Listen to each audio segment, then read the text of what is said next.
It's Monday, January 8th, 2024. Let's talk about the news.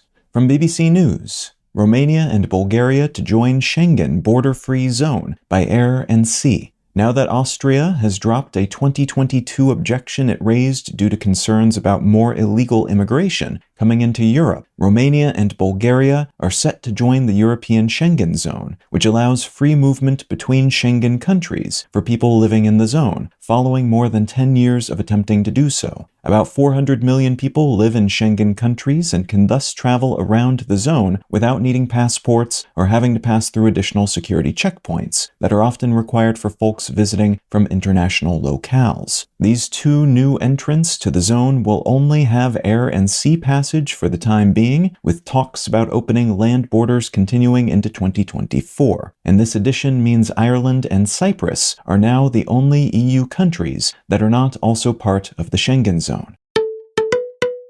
From Reuters, U.S. grounds some Boeing MAX planes for safety checks, following an emergency landing necessitated by a piece of fuselage tearing off the side of an Alaska Airlines jet on Friday. U.S. regulators have temporarily grounded 171 Boeing 737 MAX 9 jets for safety inspections. Remarkably, no one was seriously injured when a chunk of the plane tore off mid-flight, though the jetliner did lose pressurization, and several passengers suffered minor injuries as a consequence. Everyone with a stake in this matter, from Boeing to Alaska Airlines to the FAA, have announced investigations into what happened and how to keep it from happening again, and this is just the most recent grounding of Boeing MAX jets, a design that has been plagued with issues since its introduction, including a global grounding for 20 months in 2019 and 2020 that followed a pair of crashes that killed 346 people.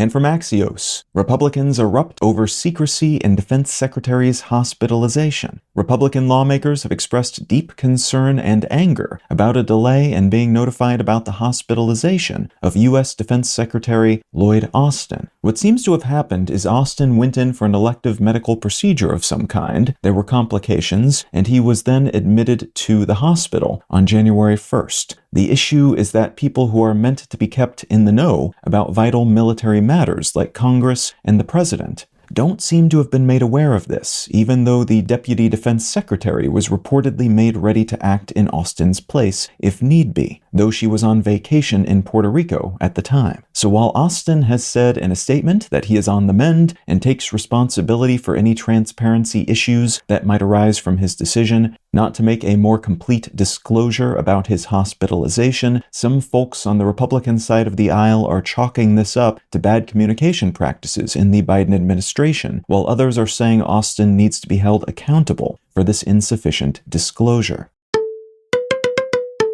If you're finding some value in one-sentence news, consider leaving a quick review wherever you get your podcasts and/or sharing the show with a friend. You can find out more about this show or subscribe to the email version at onesentencenews.com. And you can support this and other related projects, like the Let's Know Things and Brain Lenses podcasts, at understandery.com.